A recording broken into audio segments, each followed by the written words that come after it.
everybody. Welcome to Sports Floss Gloss. Hey, Hey, we in let's this get it. Let's thing, get right? it.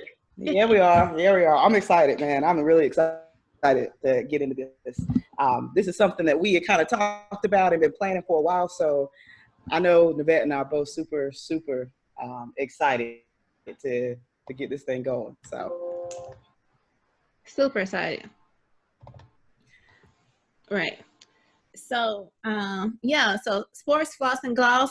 We've been working on this for a while, just trying to get the content together, trying to get our nerves together to do this thing. Yep. Okay. Absolutely. So we're gonna do a little quick And yeah, intro. so yeah, you want to go ahead and start us off? Sure. All right. For the audience out there, my name is Nevette. And I am a reasonably aged millennial. There we go. Millennial who happens to love sports and other things that are of the world. Hence the sports floss gloss. So I'm not a one-dimensional type of chick. You know what I'm saying? So that's part of this platform. We're gonna talk about all different kinds of things. Kim? Yeah, absolutely. So Kimberly, Kim, I go by both. Just if it's written, I want it to say Kimberly. So when you start commenting and coming for me, just make sure you address it to Kimberly, because I know I'm sure it's coming. I'll say something to press somebody's buttons. But yeah, same thing. Also, a reasonably aged millennial.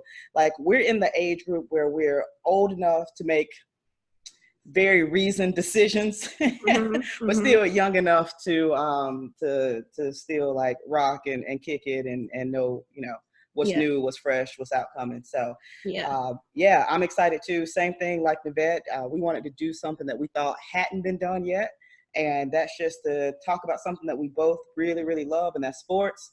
But we also, as you can see, are African American women, and so talking about it from that lens, that perspective of things that are impacting all the different types of sports, but sometimes that'll segue into some other things as well. So that's a little bit about us, and I'm excited for us to dive right in. Yeah, and one thing we wanted to make sure that the audience out there knew before we started was that we are through and through, blue and blue, through and through, blue and blue. Oh. There's only one blue. I'm just gonna just in case. There's only one. Just in case. There's only one blue. So this is the only one we know. Right. Not to be confused with lighter shades. Yes. Yes. Right. So while we both are reasonable and can be, we can speak about our team and talk about the short and things that they aren't doing well. We just want you to know that there's definitely some bias there, and there always will be, but not so much so that we can't talk about them very realistically. So if they're not playing well, they're not playing well, and we both are mature enough to call them out when they're not doing what they should be doing. So that being said, right, but you best believe I will be like KD in those comments to all my trolls. Because yes, exactly, because we can talk bad about them, but I mean, gotta have some respect. Exactly. I'm with you on that. So that kind of segues into the first thing we wanted to get talking about for this particular episode, and that's college basketball. I'm excited. I hope you're excited. I know Nevette is excited. I mean, as already nervous. Yeah, and we should have said this. Already nervous, on the edge of our seat. We should have started with this, that we're not just Duke fans, we're Duke alums. So that's a whole different type of bond and allegiance that we have. So it runs real deep. Being that we are to the tent.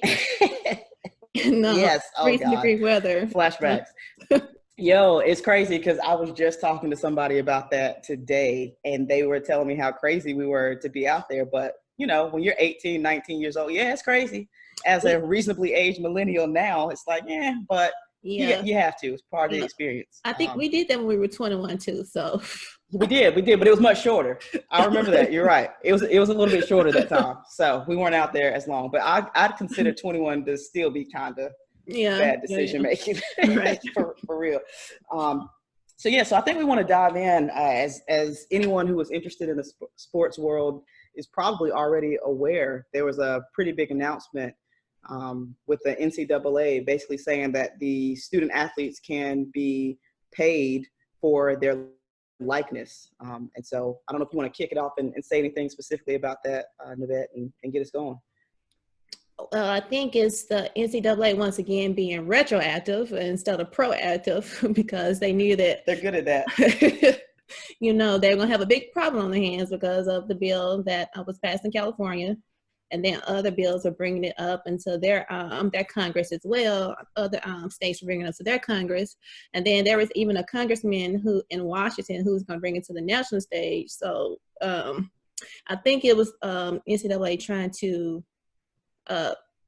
retroactively get ahead of a problem that had been a problem all along. I mean, this is something that could have been fixed a long time ago.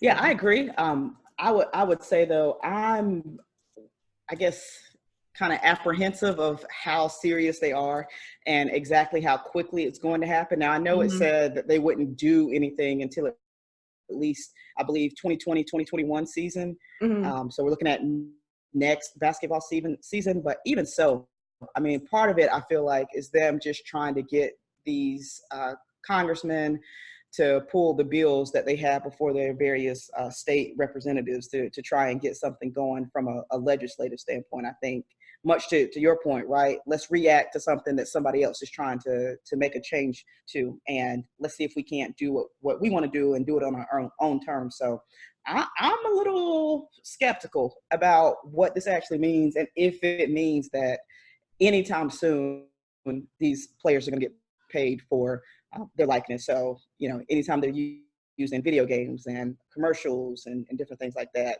And then too, right, because they have to figure out how do you put the price on it? Are they signing contracts? Are they making the contracts directly with the particular entity that's producing the likeness? You know, I think there's just so much work to be done anyway. And then I just don't feel like they're that serious about it. I think they're just trying to stop the legislators from doing it. Yeah. Once again, so it's a wait and see game. We have to see how they plan on implementing it, how they're going to plan on governing it.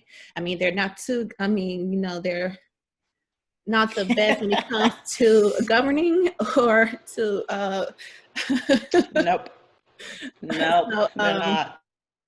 We'll see how that works. And then I know they're still trying to keep the players in amateur status and all of that jazz. So I mean, it's gonna be, I feel like a mom and pop shop with the students and their parents, trying to drafting documents and whatnot. Like, here you go. Right, because you can't have agents and all that stuff. So who's gonna be handling these business matters if you're making money off your images and all of that? So that's a whole different ball game. It really is, and I don't know, right? Does that mean that you now are starting to hire an additional member of your personnel that's in charge of doing that for everyone? By everyone, of course, just being the ones who we're actually talking about here, right? So, maybe they would just have to let the NCAA be aware of their business endeavors, like, oh, I'm doing this, or I don't know. Otherwise, I mean, does it? I don't know. Yeah, well, exactly. And I think us just having this dialogue just further convinces me that 2020, 2021 is not a thing, and nothing's really going to change, because in this 3 or 4 minutes of us going back and forth talking about it, like, think about all the different levels of what it means to actually implement this. And it's going to happen in California. Really, we know that. Yeah. So well, I think as long because that's already done. That's going to happen next year in California, right? It's next year, correct? I believe it's next year. I think you're right. If not next year, the year after. But I think you're right. It's next academic year. But, I will say, for the other states that have been involved, I can't remember which legislature in particular it was, which state it was, but I do recall reading that the NCAA tried to get them to take their bill off the floor because they said, "Oh, look, we're doing something." Okay, and so them. Yeah. LeBron, he was like, you got to. I do. And the governor signed his bill while he was at LeBron's the shop. So anyway. Yeah, I agree. So I think the legislators are not retracting what the work that they've already done. They're not taking these bills off the floor because the NCAA has tried to take some action. So I think that might help a little. It'll provide some leverage for them to get rolling with it. But again, we'll just kind of have to wait and see because I'm skeptical. I'm very skeptical. Yep. All right. So next topic, we got to keep it rolling, you know. So let's talk about next week. We got them boys. We got the Brotherhood playing. The Brotherhood. On the field. The Brotherhood.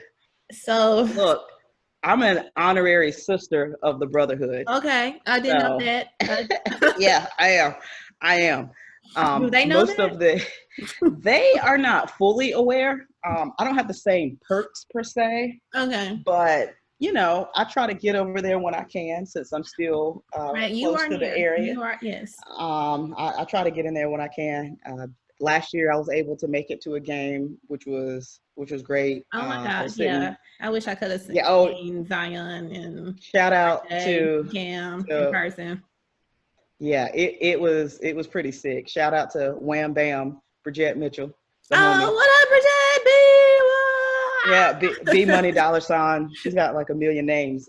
But she was coming down here for something, and she came through with some tickets for me, her, and one of her grad student assistants who was helping coach where she was at the time. And so went to the game. We were sitting maybe 2 rows behind the bench. I mean, it was stupid. Who were they playing? I'm pretty sure. So 1 or 2. It was either Boston College or Florida State. So it was an ACC game. So it was yeah. Oh yeah. I want to say February about time of year. I think it was. And David Robinson was there, of course, because of his son playing. So every game, yeah. Exactly. Well, when you retired and you got a little extra cash, right? It was like the Currys. You remember when Seth was there, and Mama Curry was at every game. Every game. But I respect that so much. That's great that they are able to travel around and watch them. So you know they're based in North Carolina, so yeah, so that helps. But yeah, I was able to see him and take a picture with David Robinson, who was a giant. I'm not tall by any means, but he really made me feel, very close to the ground. So I remember going up to him and you take a picture with somebody and you go to put your arm around them. Even when they're famous people, you don't know them that well, just like, hey, get in here. And I got ready to, and I realized that my arm was at the same height as his butt. And I was like, well, I can't touch that. So I just had to, I was like this, and I was like, let me put that down. So I just kind of leaned in. So yeah, his waist was like at the height that I would lift my shoulder. So his waist was right here, if that's any. Yeah. I can picture it. Yeah, you're a little taller than me. Well, probably quite a bit taller than me. So you would have fared better, but it was not good. I'll put it this way. He made Bridgette look pretty short. So that's well, he is the admiral. Admiral. Yep. All right. Cool deal. Right. So we got this. We got a big game next week. I'm excited. So they're playing Kansas. I believe it's a 7:00 game in the Garden. So Duke North. We got a Duke North, a Duke South, and a true Duke now. Yeah, right. Duke South. You got Duke South. Welcome to Louisiana. Nolans. There we go. Nolans. So I think that I'm gonna roll with us. I mean, we're the 4th ranked. They're the 3rd ranked. They have a little more experience, especially with starting players. Obviously, they still have Azubuike. And I would say in the center position, and he didn't play last year, so he's gonna be pretty fresh. Right. Yep. And I'm guessing that his matchup is going to be with Vernon Carey Jr. That's a guess. Who isn't a true center. He's a power forward, but he's the biggest body on the team. So freshman, senior skill set, and so we'll see how he performs and matches. And he's going to be more agile, and that's something that we can. That's going to be something he's going to have to take advantage of in the paint. Exactly. And even if he can draw him out to the perimeter a bit, I saw him dribble a little in a couple of the exhibition games, and his handles weren't awful. So I don't think it's something that he wants to get in the habit of doing. I mean, it's no Zion type of situation. But I think if he could get him out on the perimeter and kind of not quite blow by him, but get by him and have an extra step on him, I think. So we'll see. But I'm rolling with us for for the opening game. Yeah, I'm sure yeah. that's no shocker. Well, yeah, But I'm gonna roll with Duke too for that game as well. Only because it's the first game of the season, and I think we're gonna yeah, it's really hard to know how they're going to perform on their first stage. This is going to be the first big stage they're going to be on, the freshmen. And, a lot of people are going to be talking about comparing them to last year's class.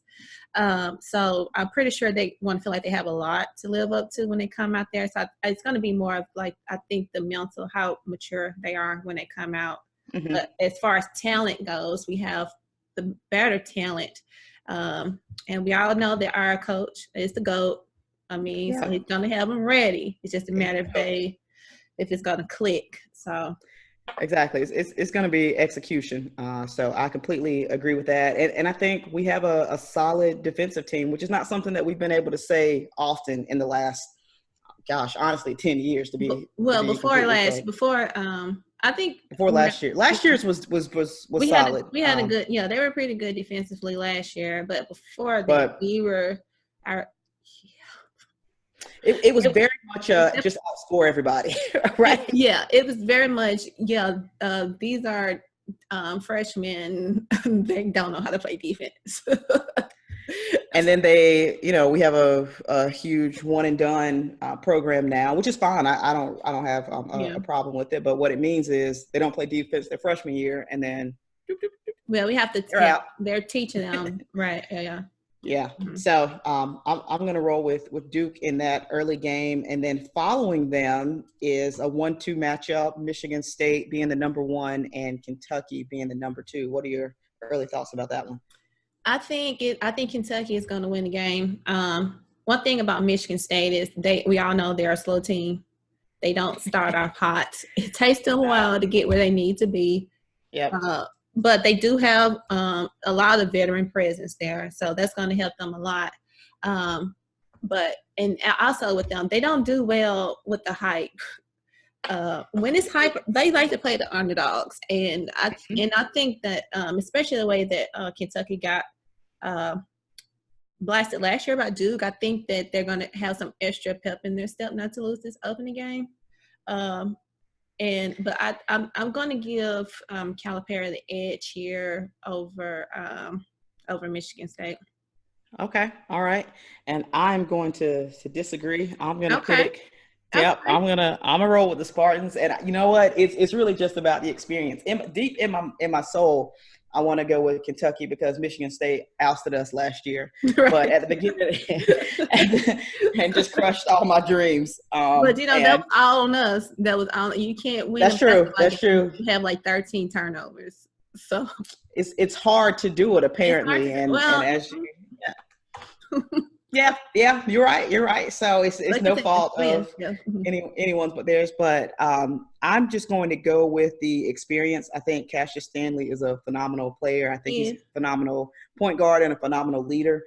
They have a lot of other guys that are coming back that are going to be important for that ball team. And I think he and those guys will be really good at using the freshmen that get some playing time to bring them up to that moment and that big stage. But I hear you on the slow starts, and I hear you on the typically not living up to the hype and doing well in those big games. But I think last year they stepped up some because while we did make a lot of turnovers, they made sure that those turnovers costed us, right? But that was also at the end of the season. Yeah, I know. That's when they click. Yeah.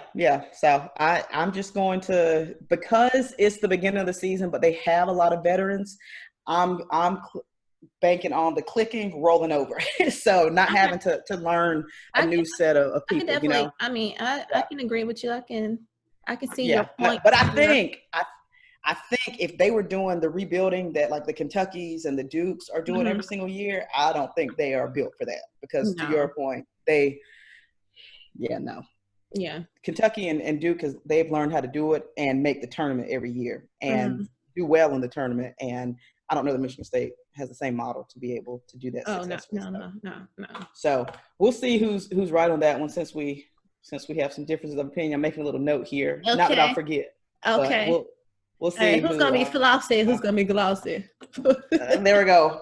Dang, I hope I don't get iced out. Watch Kentucky roll over these boys. That's all right. That's all right. I can take it. I've been wrong before. I There's mean, no hey, shame. it's the first game of the season, so you know. It is. It is. And I think that's what I'm most excited about, just to really see. You got the top 4 teams in the country playing, see what they have to offer, see how they respond to this first game against some very good competition, and just roll in through the rest of it. So I'm pretty pumped about it. So we'll see who's right. Okay, we'll see. I'm nervous about the Kentucky-Michigan State game. See, that's going to be the problem with this show, is that usually I only have one game that I'm nervous about, and it's whoever Duke is playing. Now I'm about to be nervous from 7 o'clock until like midnight. So, because I want to be right. Not you want to be right. I feel it. Yeah. And it matters for nothing, right? We haven't put anything on it. There's nothing that's going to come from this, but nobody wants to be wrong. So, all right. You're right. I know. So you want to go ahead and let's kind of transition and talk about the NBA a little bit? Yep. Did you see that now the Golden State Warriors have another injury to go along with Klay Thompson? I saw Draymond. Steph Curry. Yeah.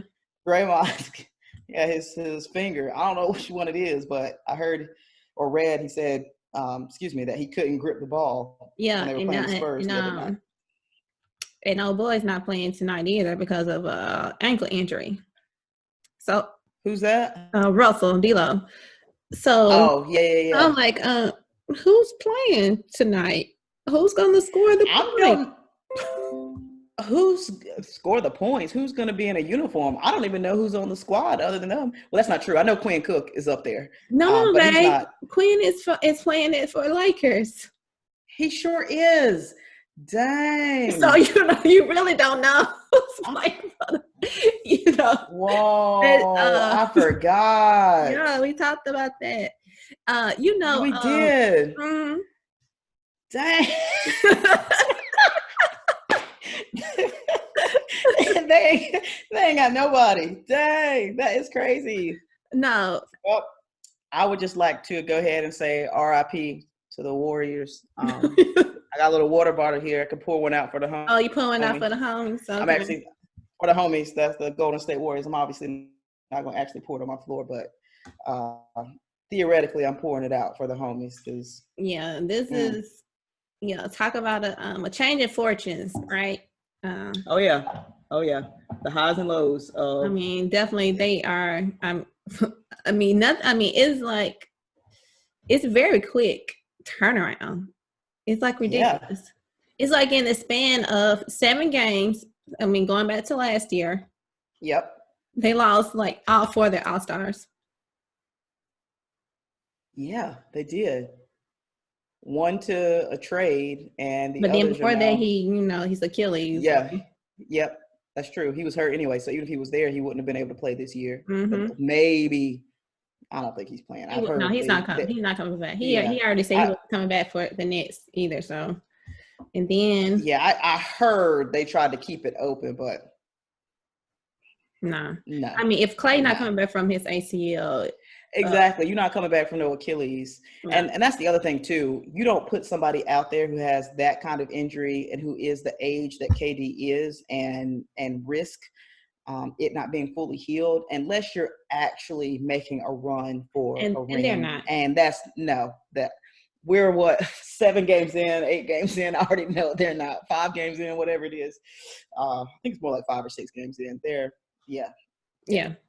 Speaking of, so I think we should make some early picks. Okay. Keep track of it and see who's closest or right at the end of the season for who's coming out of the East and who's coming out of the West. Okay.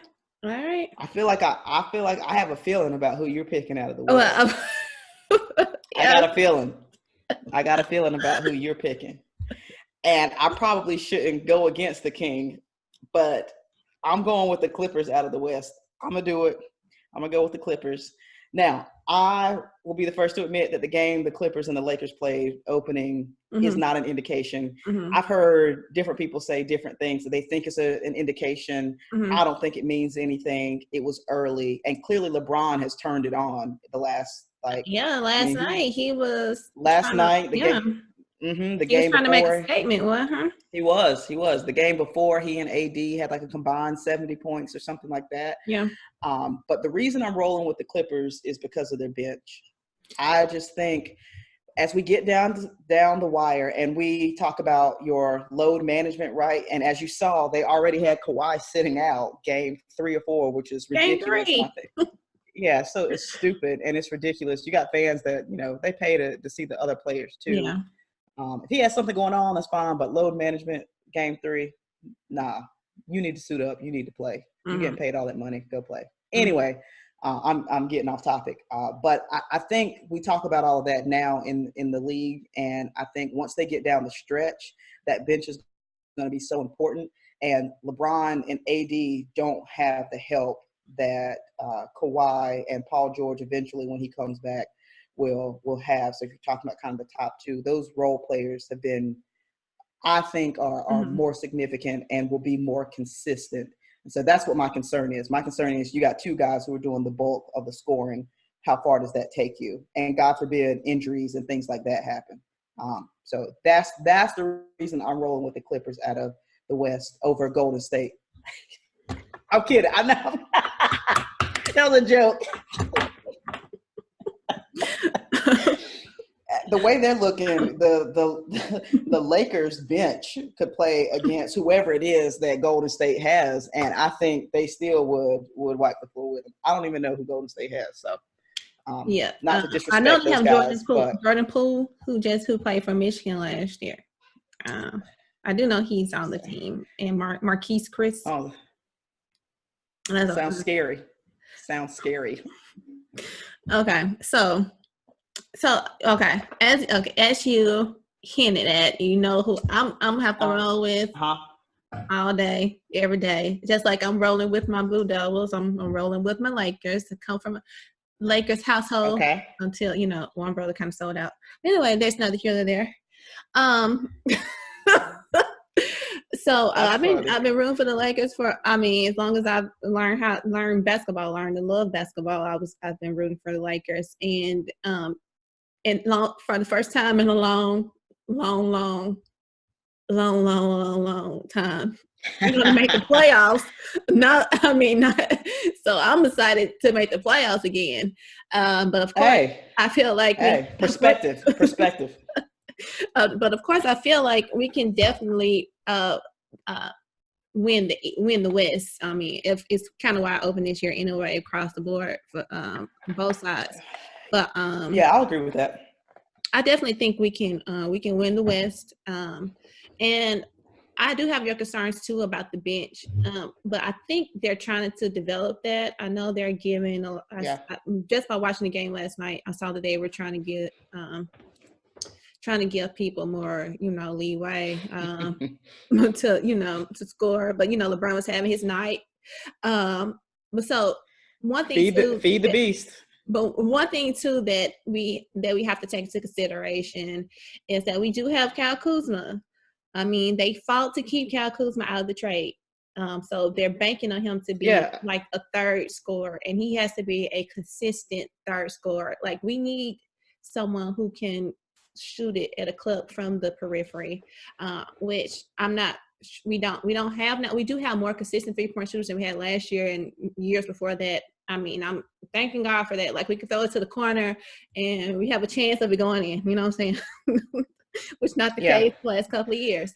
But we don't have like a consistent shooter, like because PG and Kawhi, they play in the 2, they play in the 3, and so they're going to have the ball in their hands. They have control, and then they're better shooters, more efficient shooters than LeBron is. And even though AD is trying to push his 4, trying to play the power forward, and then you can tell he right now he's doing too much to try to prove that he can play the 4. I just need you, man. I don't want to see any more score the ball. Just score the ball. I don't want to see man. any more fadeaways when you fall into the sideline and you can't make it back on D because you fade away. I need you to use your length and your body to get to the paint. You know what I'm saying? Anyway, okay. Yeah. But They're paying you to score. right, and They don't really care how you do it, but don't do dumb stuff. don't do dumb stuff. Like, okay, That's so and then so that's we what it do boils down to. we need someone we can depend on at the 2 and at the 3 when it comes down to it, because those are the people who win the games for you. You know what I'm saying? So that's one of my concerns about the Lakers. Another concern that I think that the Clippers have an upper hand on us, that they have better team chemistry. Like, the only people they brought in were their 2 all-stars who are going to get them over the hump. Everybody else was there last year. Yep. And they, gave Golden State all they can give them in the first round last year. They're a gritty defensive team. And they have great coach and Doc. But, just because, if you got a fighter's chance, I'm giving it. I'm giving it to the Lakers, and I feel. We can. Okay. Yeah, I agree with your assessment of it. If the Lakers are going to come out of the West, they have got to have Kuzma as that option, because, like you said, they fought for him, but because they didn't have many pieces to trade to get AD, obviously you're not going to trade LeBron, because that was the point, to have them together. They got rid of the other players they had that had been developing and were doing pretty well for them. In Brandon Ingram, and Lonzo was coming along in his own right. As far as they had a lot passing of the injuries ball, last and then year, injury, too. They did. They had a lot of that going on. So if you get rid of the other kind of core guys that you had that were contributing, and you kind of brought in some scrubs to replace them that are just like older guys. They're veterans, but have a lot of wear and tear on their body. And then, of course, what's his name? DeMarcus Cousins. Boogie gets hurt.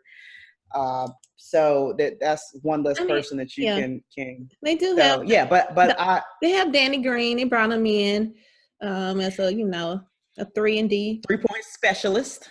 And he hit that 3 at the end of the game last night and into overtime. So that's what he's there for. But he's not a Steph Curry 3-point shooter. Exactly. So to your point, I think same thing. They need to have Kuzma be consistent, and then for the guys that are coming off the bench, do what you're supposed to do. If I can count on you, Danny, to hit 2 or 3 threes per game, I need you to do that consistently every game. They can't afford, especially as you get into the playoffs, they can't afford to go a game or series, if you will, and have him averaging 4 and 5 points, because he's one of the top players that's going to come off the bench, and you need him to be able to score the basketball, especially in situations where LeBron is getting a break or AD is getting a break. Like, who are you looking to score the ball if those two either aren't on the floor, or if they're not open, they're not available, who's going to take the shot? Exactly. So, and you can't, it's hard to play AD and Kuzma at the same time, because Kuzma is a power forward. That's his natural position. So we'll see. We have a lot of spacing issues to work through, as you can see. It's a long season. But right. We just in November. We just in November. Second week of the season. So So you rolling with the Clippers. I'm rolling with the Clippers. And I'm rolling with the Lake Show, of course. So let's go to the East. Okay. Yeah, what you got? There's not a lot to pick from. You know what? I think that's my personal pick.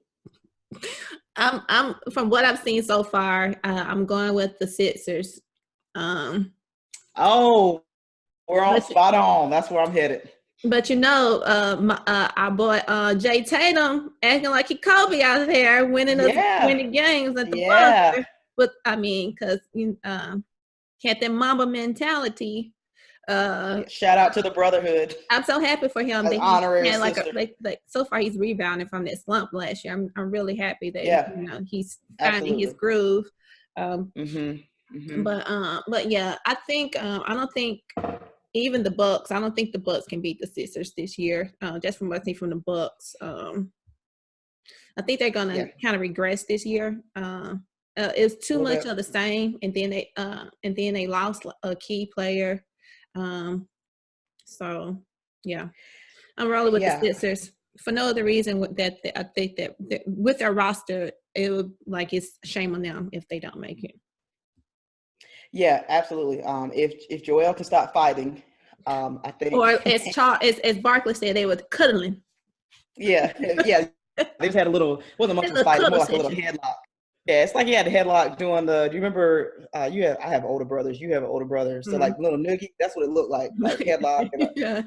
And then it pretty quickly was broken up. So it wasn't much of a fight. Yeah. But yeah, I think the talent. I think Embiid, Ben Simmons. Now he still isn't really shooting, and maybe. Well, I don't think that's okay. I think at some point he needs to develop that shot, because until he does, everyone's going to give it to him, and he's just such a talented player. They would really just level out his game. Remember the big deal it was when he made that 1 3-point shot? Yep. People. Woo! I mean, it was on freaking Bleacher Report. Like, yeah. Like, yeah. Well, like, because of that one shot, they won the championship or something. But it was important.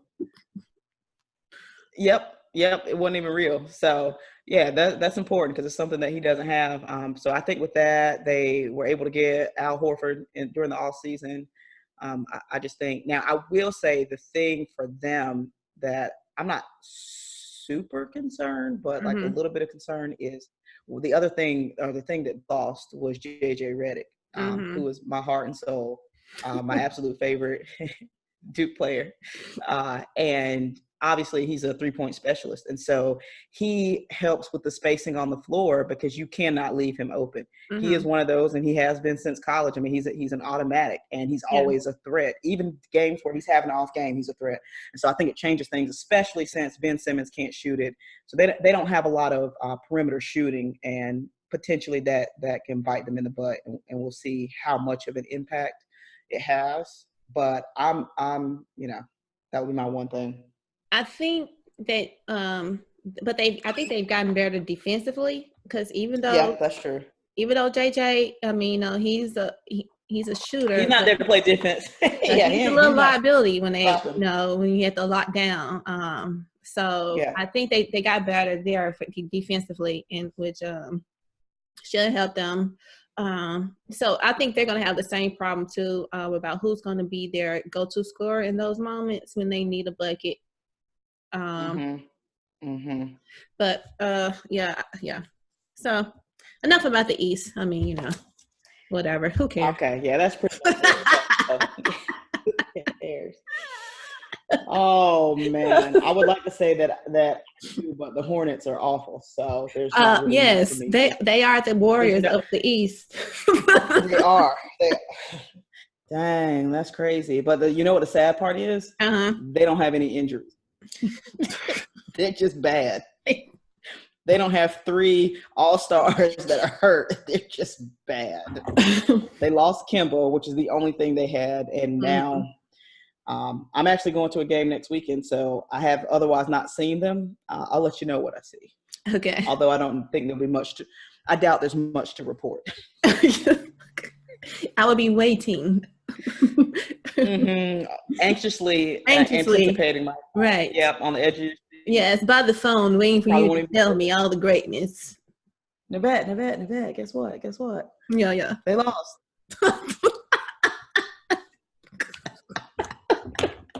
Again. Oh jeez. All right. Okay. All right. Yeah. So let's transition. We'll talk a little bit about some football now. We'll kick it off with college football. Yeah, and that's your bread and butter. I'm gonna let you kick it off, especially since you're down there where the big time SEC is. Yeah, I'm in SEC country. I'm in the heart of SEC country. You got all the. Yep. You got all the fire around you. We got a few here and there in the ACC, but you got the fire, so I'll let you kick it off. Well, I mean, there's some good matchups, or there's a good game today, and then they got one next weekend. So they're 4 or 5 teams that are pretty decent. Yeah, by pretty decent, I mean really good. We got like one. Anyway. All right.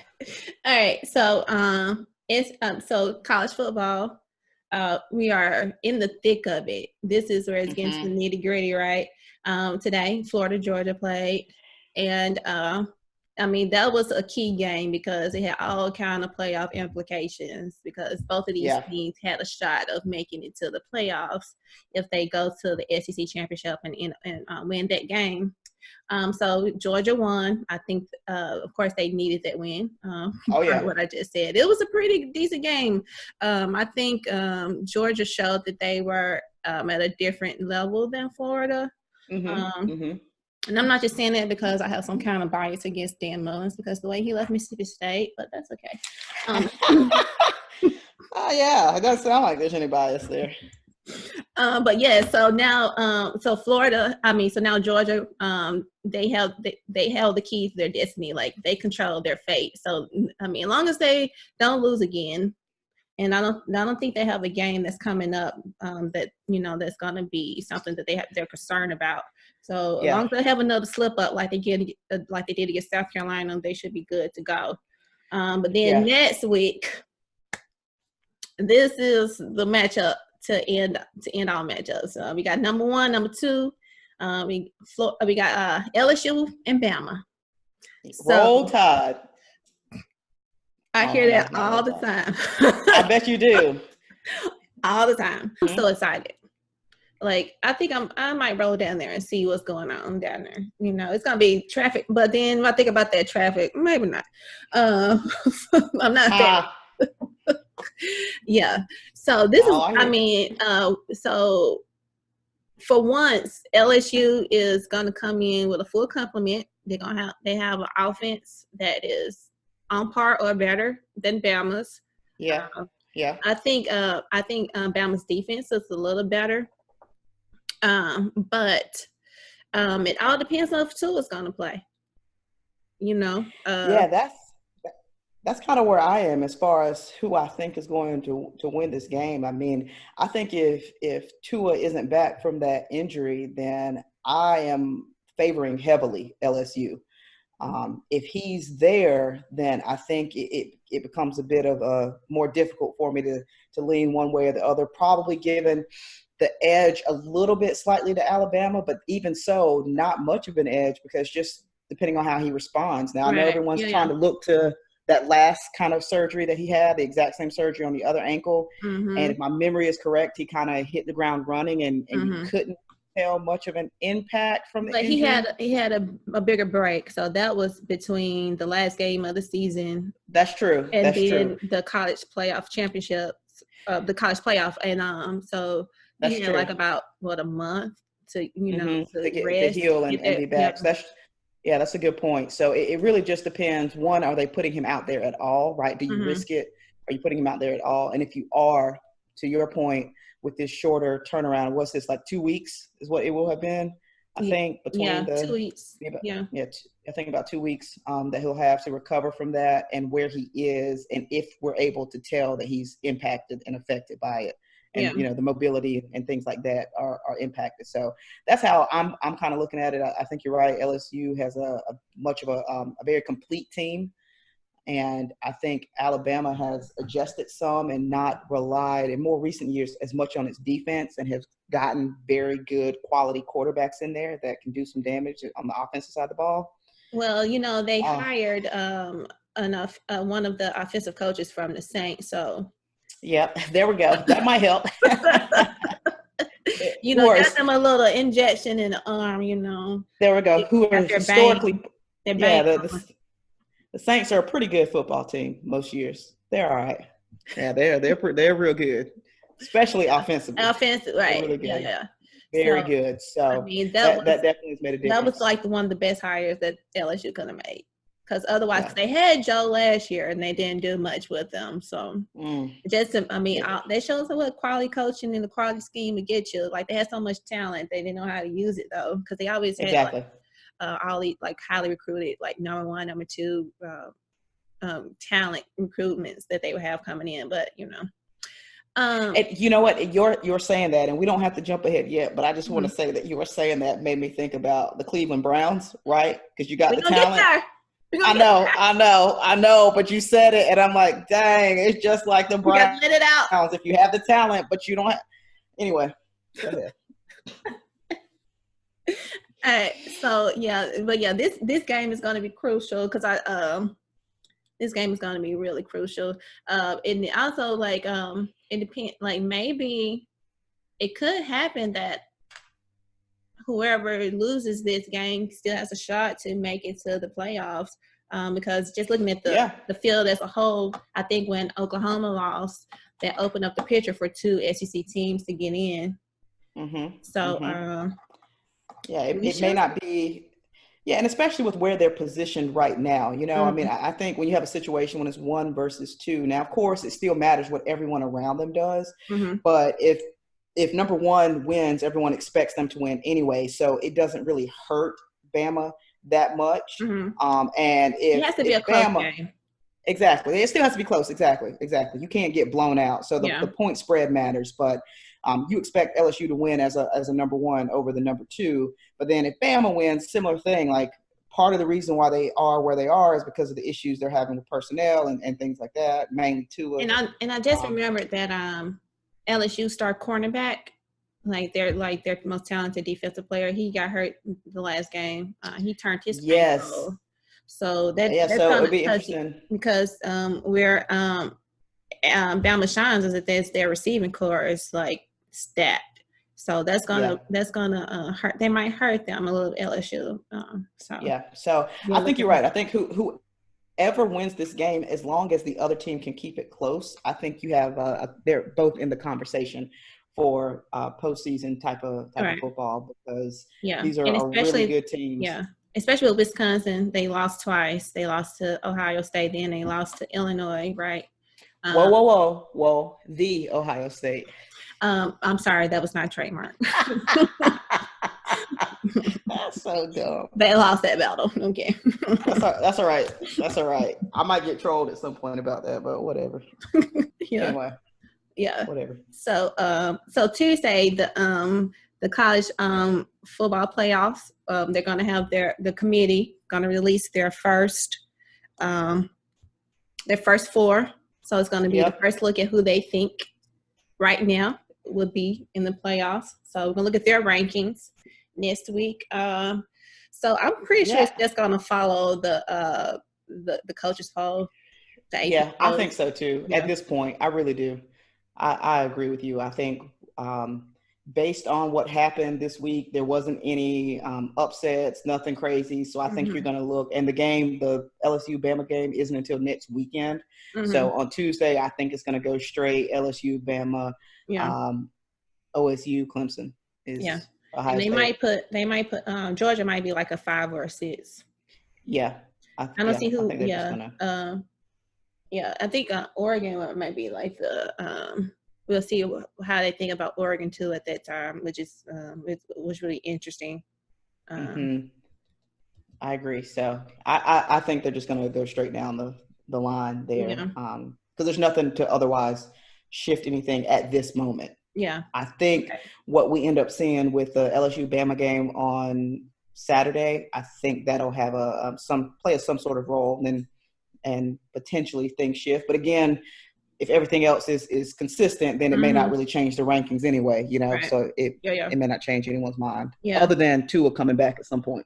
So maybe they jump because of that. But and maybe Bama doesn't want Tua to come back, and they can say, if they lose this game, Tua wasn't there, so you should take that when you rank us. They might give them a more favorable ranking because the community be like, well, Tua wasn't there when they, so. Yeah. I think that's fair. I mean, you would look at the Golden State Warriors differently, right? If Steph and Clay and Draymond were there, right? It'd be a different conversation. But once again, going back to it, still would just be them. They still don't have any other people. That's true. That's fair. It's not the best comparison, but Right. And then Looney, Kevin Looney is out. He's been hurt for the longest, man. It's just sometimes you got to know. You've heard me say this: when to hold them, when to fold them. Yeah, you gotta fold. You gotta let it go. You gotta say that this year's flossy, not glossy. There we go. I'm with it. All right. All right. So are you ready? Yeah. Can NFL. we now talk about the Browns? Let's talk about the Shield. Can we now talk about the statement he made about having the personnel but not having the right people to coach up and do the schemes for the personnel? Yeah.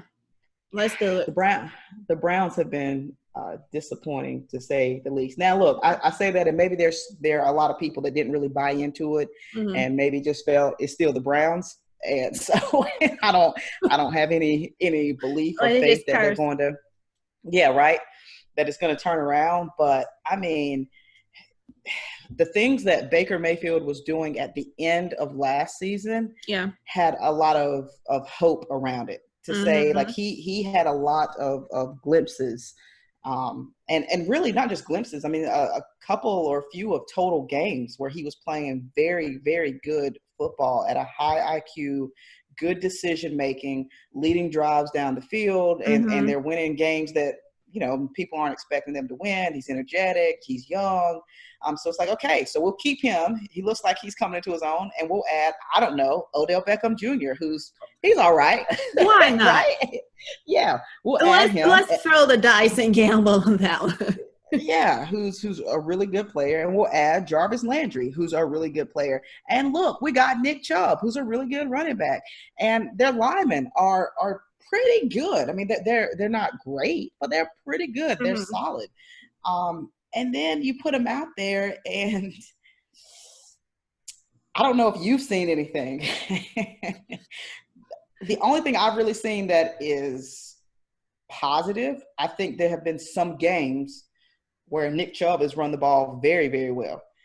But I think you also have to look at potentially the defensive, the run defense they were playing and things like that. But otherwise, I haven't seen anything good from Baker Mayfield. He's not throwing the ball well. He's not making good decisions. He doesn't look like he's very confident in what he's doing. And I don't really think that Odell or Jarvis have done anything wrong, but you can't catch balls if they're not thrown to you, number one. So I remember a game, I can't remember who they were playing, but like Odell wasn't even targeted. You spent all this money to get one of the best receivers in the league, and you're not even throwing it his way. Yeah.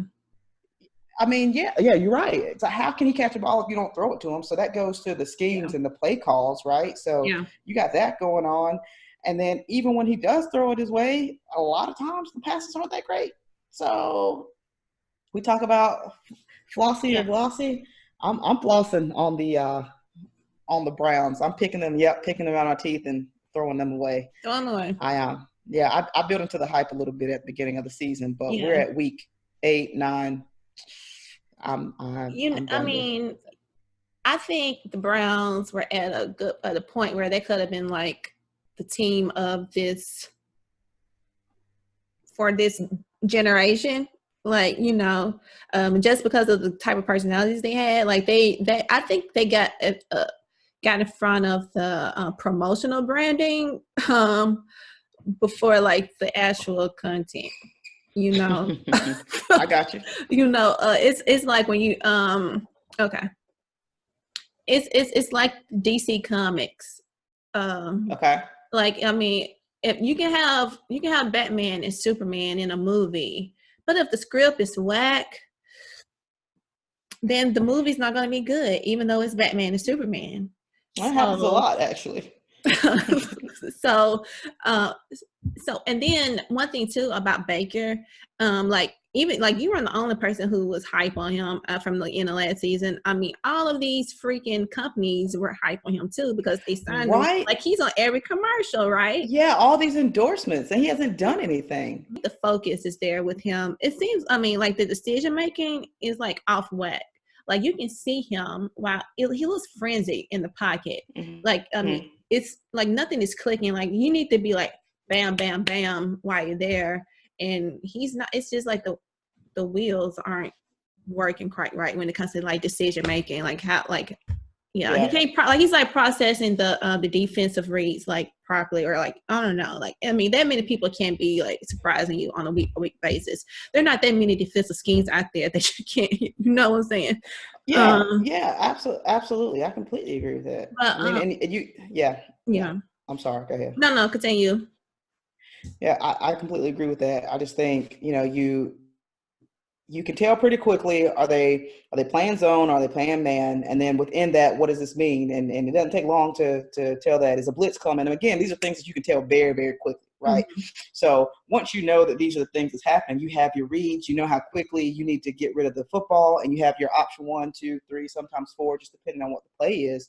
So I don't know if it's a play calling issue, and so now he's getting frantic because these people aren't available, and he just doesn't know how to Mm-hmm. on his own figure out what to do.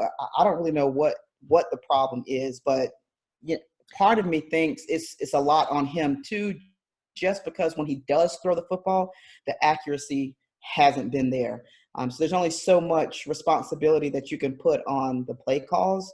For Yeah. the plays that actually do develop, when you go to throw them, I mean, your receivers are there, you got to hit them, and I mean, there's just really not much of an excuse not Right. to. Right. And I don't think they used the run as effectively as they could. I think at first they were trying to lean too much on Baker being a quarterback, and then on the fact that they had Odell and Landry out there on the wings. Mm-hmm. So I mean, I think they were trying to be a pass first team instead of a run first team.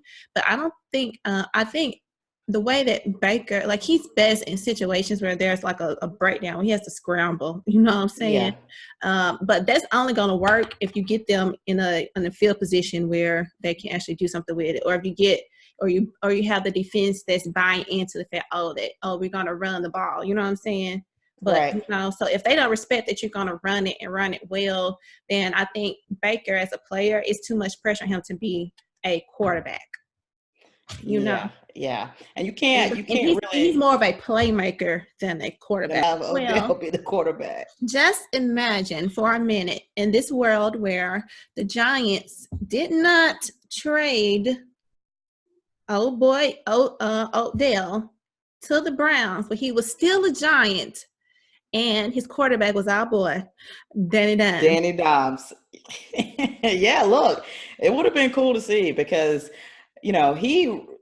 he doesn't have a lot around him right now. So he's had some tough games the past few weeks, not counting last week. As far as when I say tough, just, a few more interceptions that I'm sure he would like to see. But you also have to realize he plays for the Giants, and there's only so much that you can do.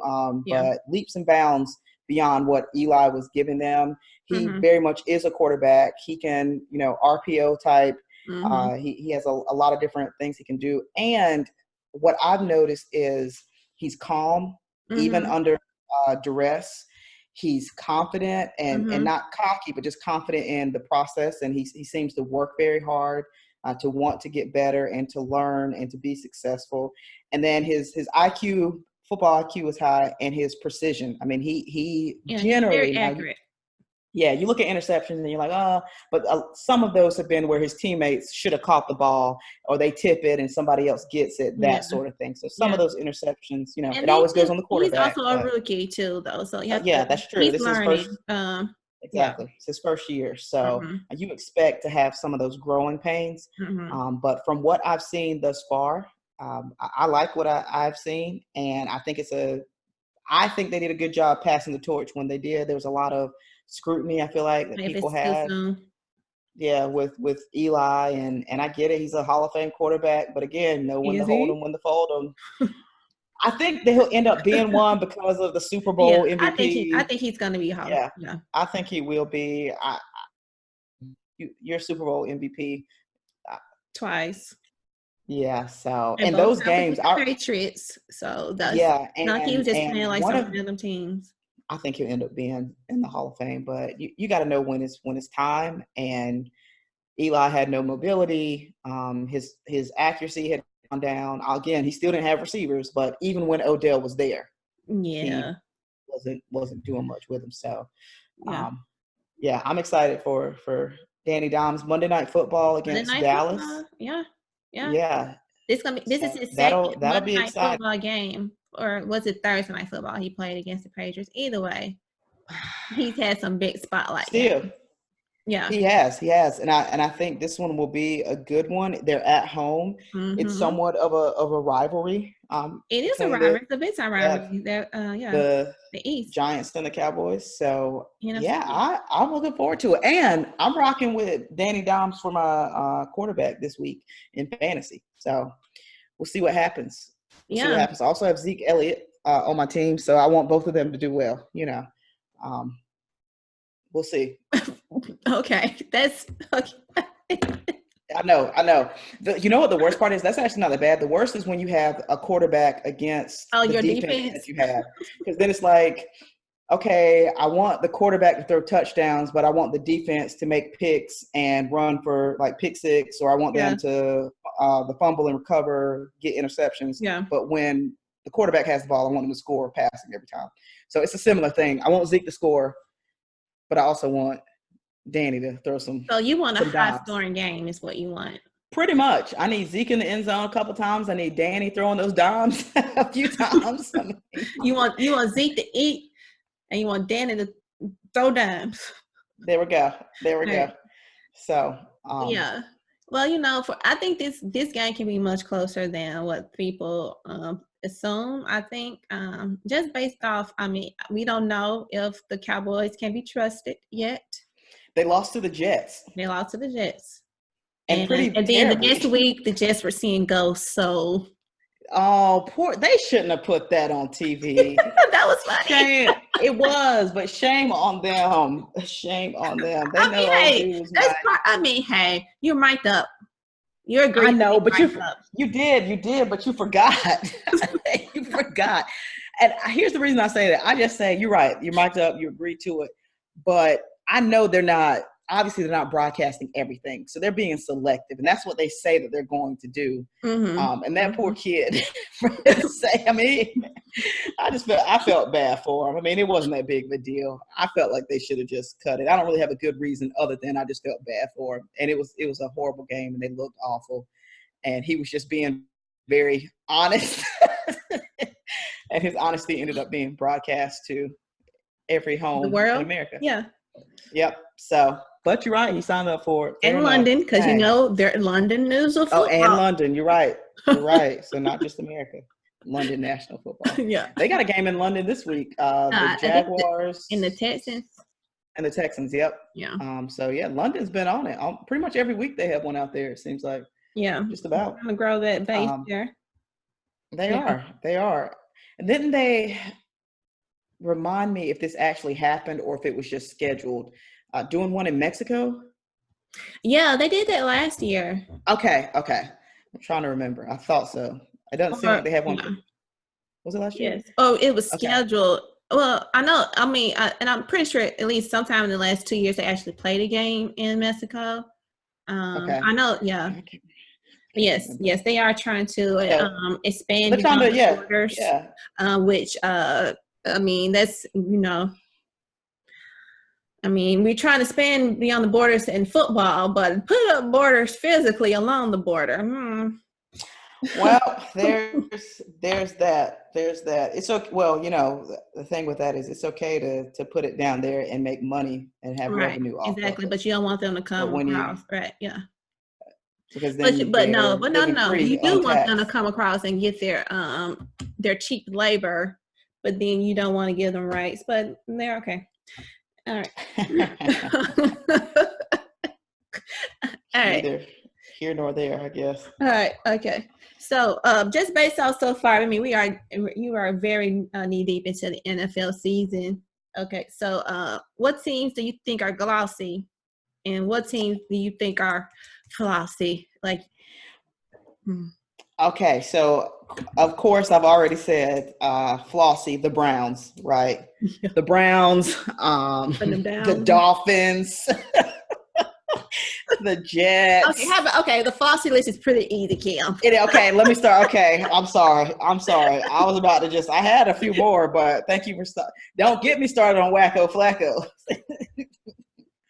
Well, I guess there's nothing to say because he's now out for the rest of the season. Let me go with the glossy. You're right. Yeah. Glossy. Trust the gloss. I can trust the gloss of the Patriots, who are undefeated. Tom Brady. They just brought in Mohamed Sanu. They have Julian Edelman, that is one of his favorite targets. And now their defense is like historic. Phenomenal. It's like playing a out of thing this of world. beauty. Being a former student athletic trainer for the football team. Ooh, and tell me more. Yes, and I was, I was on the defensive side with the cornerbacks. Shout out to Coach Jones. Hey. So I can appreciate a good defense, and their defense is, it's ridiculous, right? Yeah. So they are definitely glossy. I'm not. Well, let me start with this one. The Saints. I'm rocking with them. I think what they were able to do. I think they're better than the Patriots because their offense is better. Yeah, I will say that the offense is better. I think the offense. Oh, I'll say it this way. I think the offense is more dynamic. Yeah. I think they have more things that they can do. I like that word. I think the Patriots are a little more limited. But obviously, anytime Tom Brady throwing the ball, his decision making. I mean, he just doesn't make bad decisions often. He does sometimes. I mean, he does, because he's not perfect, but right. He doesn't make them often, and he's not somebody that's a liability. He's always going to be a huge asset, especially in a big game. Exactly. He's going to step up in a big game. He's going to score if you need him to score, and he knows. And something that a lot of young quarterbacks, at least what I'm seeing, especially this year, but I think every year, things that they don't know how to do well are, if you're in the backfield and you don't have anything, throw the ball away. Throw it away. Oh, girl, how many times do I'm screaming, throw the ball away? My goodness, don't take the sack. You're back there just getting sacked, just taking sacks, and now you're losing 12 yards, 15 yards. Jeez. Yeah, you already can't move it 10 yards at a time. Why are you going to take a sack, and now you got to try and get the ball down 20, 30 yards? Don't keep taking these sacks. Throw the ball away and get back to everybody want to be the hero. Like, exactly. You not want to be on Sports Center. Oh, they made something out of nothing. The scramble, Yeah. Everybody wants to scramble. Everybody wants to scramble. That's not you, G. Give it up. Yep. So I would say that about Tom Brady, that he's good with that. So but yeah, the Saints are looking really good, especially the way that they were able to still perform very well while Drew Brees was hurt. Teddy Bridgewater did his thing. Yeah, I think so too. I think before then, I was concerned about their turnaround from last season, because it still was a lag based off, that last play call, not getting that call for defensive interference, that cost them the trip to the Super Bowl. And so I felt like even the first game they played, I don't remember, but they had to rely on Drew Brees to win a game against a team they should have definitely beat. And then they played the Rams. Where they came out and played the Rams the second game. It was not. I was looking at, this is going to be like how the Falcons never recovered from that 2083. They're still working on it. It felt like it was going to be one of those things for the Saints, but then I think when Drew got hurt, it's like I feel like it rejuvenized them. Like they got like a, I don't know, like they got a bang shot pretty much. So I think they needed that. I'm really, and Alvin Kamara isn't even back yet. At least I don't know if he's expected to play this week or not. I haven't checked. Sure. Yeah. But the fact that they've been able to do what they have done without him and without Drew Brees for 5 games, and people stepped up and played well, filling those roles and those positions, I think it speaks volumes of where they are and where they have the potential to go. So I'm glossy on them too. Yeah. The team that I was going to say something about, and I just feel like I'm still just hesitant, and maybe it's because of who they are, the 49ers, right? Obviously they're undefeated. They've got some tough games coming up. I'm just not sure if I'm sold quite yet. I'm saying they are matte. Okay. Okay. They're a matte lipstick right now, and not so glossy. I mean, because I love a good matte, but it doesn't shine. Mm-hmm. Yeah, absolutely. I got you. Somewhere in between. So I think that with the 49ers, I'm not convinced yet. Yeah, and then a game against, it was just Thursday. The Cardinals. Who did they play? Yeah, the Cardinals, and with their record and what they've been doing, it shouldn't have been that close. But they let Right. them get back in the game, Yeah. especially as good and as strong as their defense had come out. Right, their defense had come out very I was strong. really surprised at that their defense allowed them, especially that Yeah, 80-yard, and they touchdown that Kyler threw. That was yeah, ridiculous. exactly. So That was letting them like back into Kyler that act like game, he was back in Oklahoma, slinging exactly. the thing. Exactly. Right. And again, not to take anything away from him and what they Right. did, but at the same Still. time, you've built up this somewhat of a reputation starting from the beginning of the season. You're undefeated, and the defense is a huge chunk of how you got to where you are. So I was surprised that they let them back in that game the way that they did. But once again, they really haven't played But I'm anybody. just, that one, the jury's still out on the 49ers.